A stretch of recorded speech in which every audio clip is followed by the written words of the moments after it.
You're listening to the Options Insider Radio Network, the home of the Options Podcast. For more quality options programs, visit theoptionsinsider.com or search for Options Insider Radio Network in your podcast provider of choice. Listeners can also access all of our programming through our mobile app available in the iTunes and Google Play stores. Select programs are also available via live stream at mixlr.com/options-insider. That's mixlr.com/options-insider. Don't forget to follow along with your favorite programs and submit your own questions for the hosts at twitter.com/options, stocktwits.com/options, facebook.com/theoptionsinsider, or via questions at theoptionsinsider.com.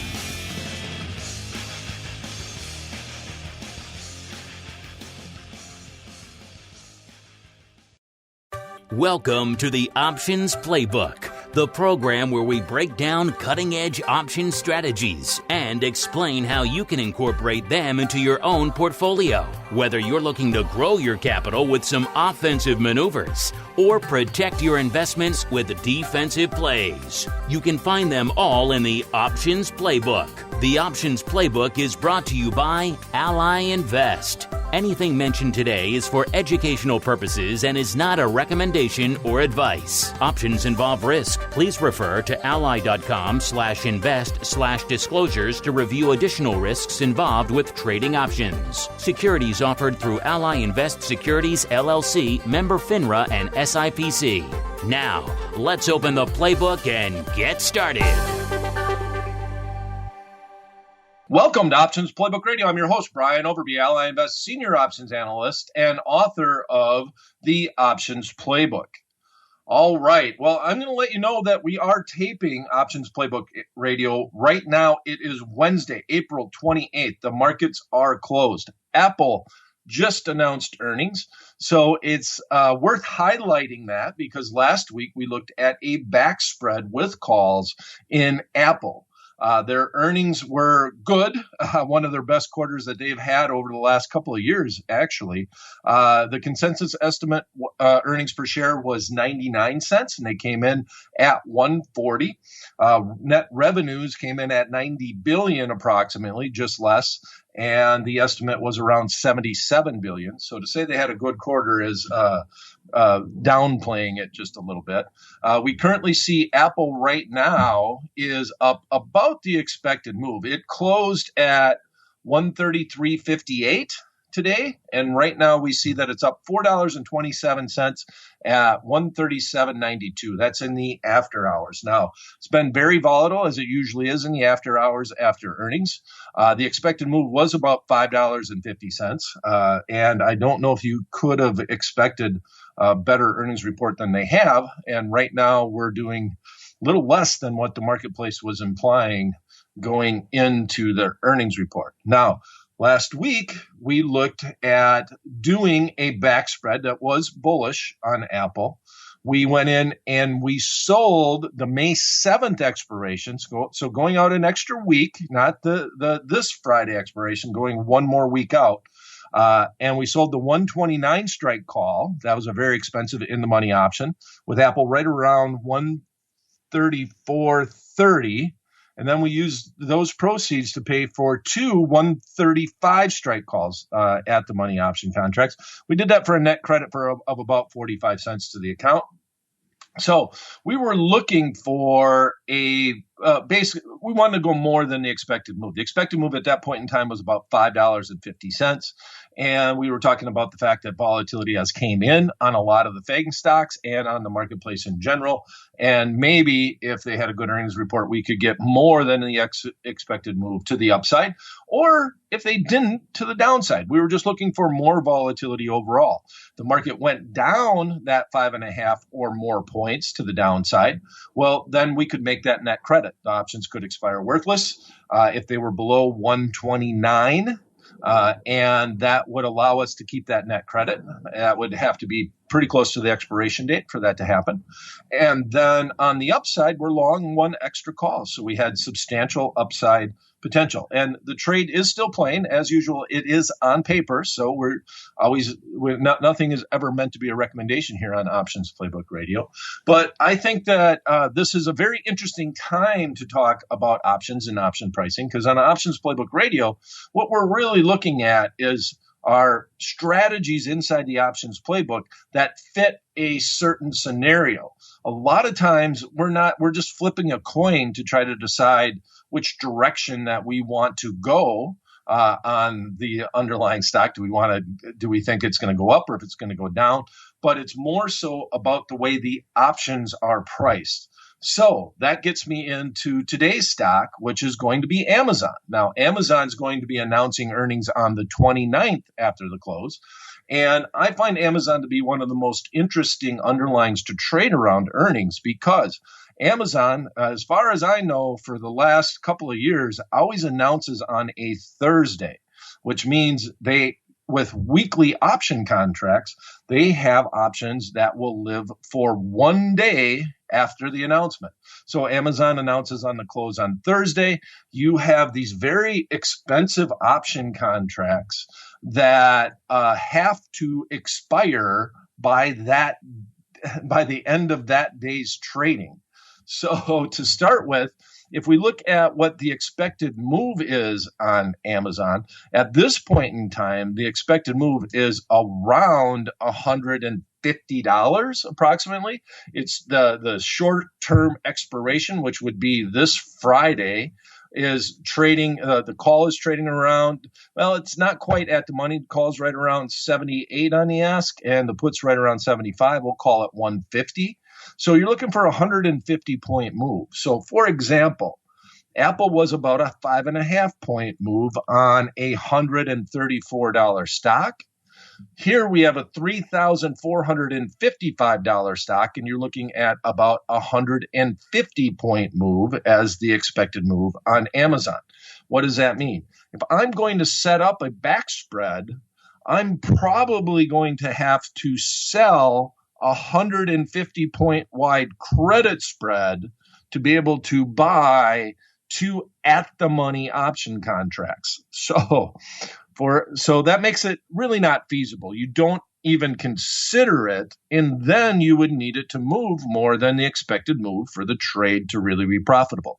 So a back spread with calls, or even with puts, if you wanted to be bearish on Apple, makes a lot more sense just because of the actual price on Apple of the underlying stock.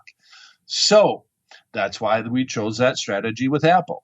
This week on Amazon, we have looked at, especially on expensive underlyings, butterflies are interesting because of what I said. If you can get the range right for your butterfly, all of that time premium has to come out in one day if you're using that near-term expiration.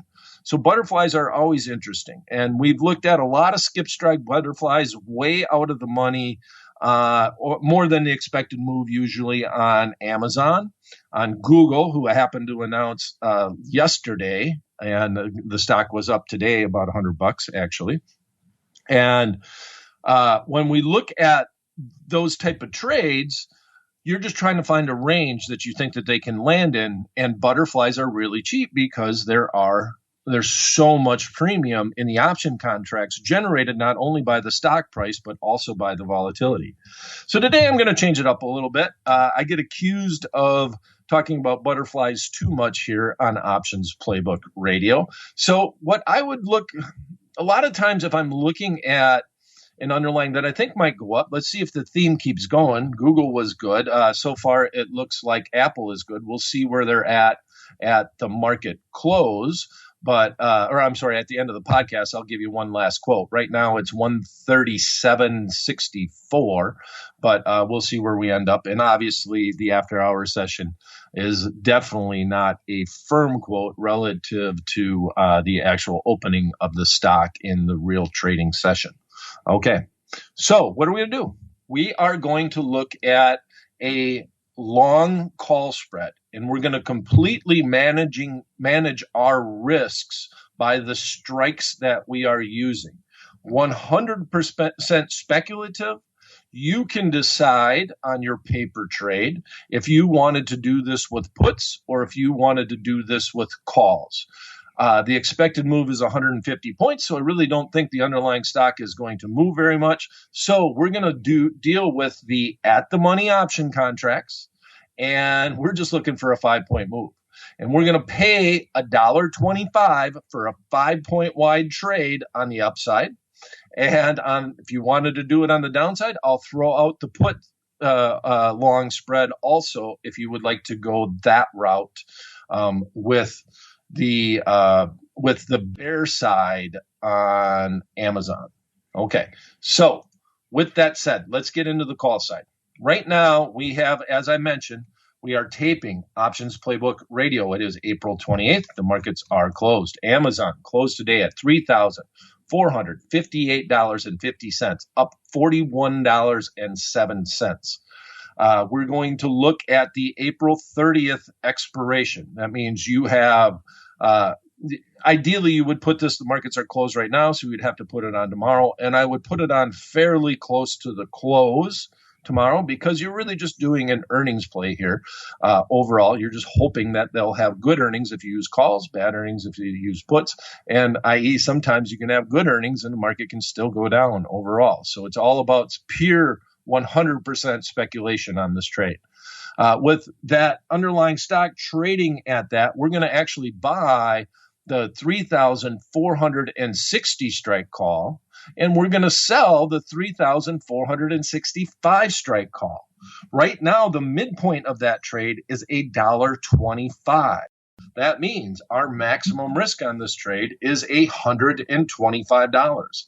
Our maximum upside, if we could fill at that price, now the markets are artificially wide right now, so not exactly sure where you could fill at, but they are extremely liquid, obviously, in Amazon. So if you take the width of the spread, 5 minus the $1.25, you're looking at $3.75. So this is an all or nothing trade. You're not more than likely, I'm not going to say 100%, more than likely, you're either going to make that $3.75 or lose that $1.25. And you're going to try to get this trade on as close to earnings as possible. But once again, we were dealing with $75 option contracts that have to go to zero as far as time premium is concerned tomorrow. Intrinsic value is an intrinsic value. If there's real value there, that will obviously be available at the close. But if I do this trade, and I would, once I put the trade on, I would put in a limit order to try to close this out at maybe $3.50. Give them 25 cents for just getting you out of the trade. And that's the way I would approach it.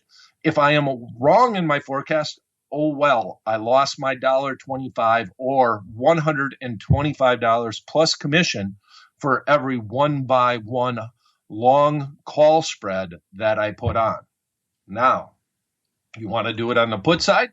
We'll go a little bit out of the money in this instance. So the market, as I mentioned, is at 3,458. So let's look at the 3,455s and sell the 3,450s in this instance. So we're going to go 5 points wide, but we're going to do it on the put side. This is the way that you might approach this if you're bearish.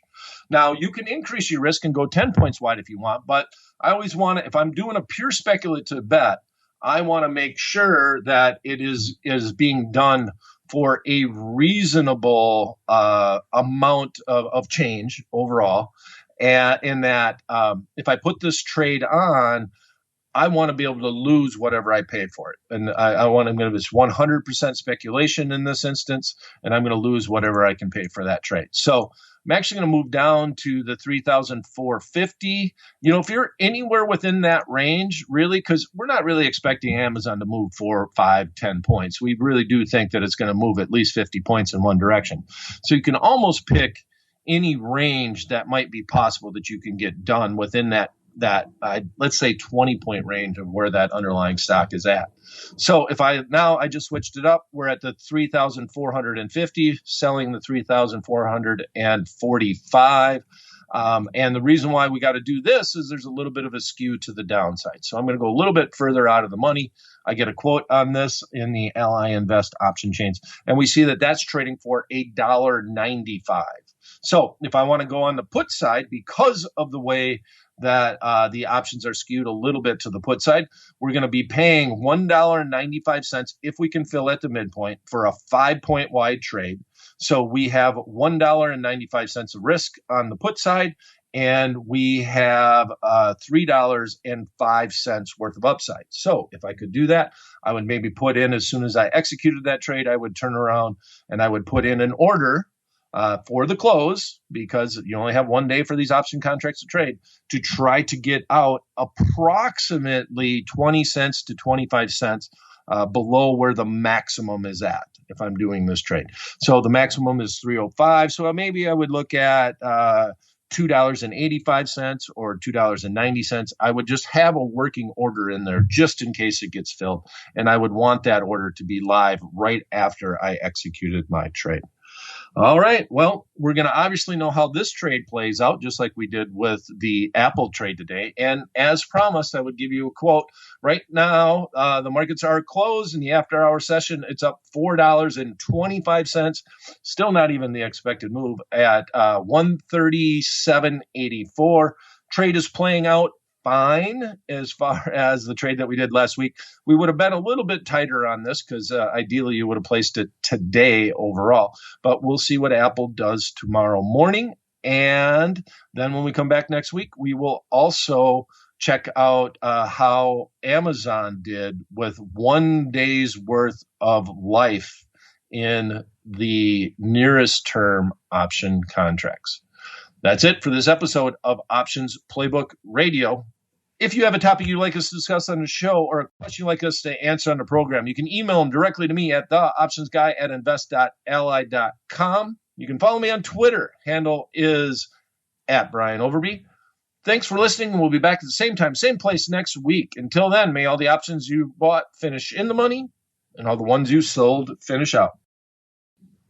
The Options Playbook is brought to you by Ally Invest. Anything mentioned today is for educational purposes and is not a recommendation or advice. Options involve risk. Please refer to ally.com/invest/disclosures to review additional risks involved with trading options. Securities offered through Ally Invest Securities, LLC, member FINRA and SIPC.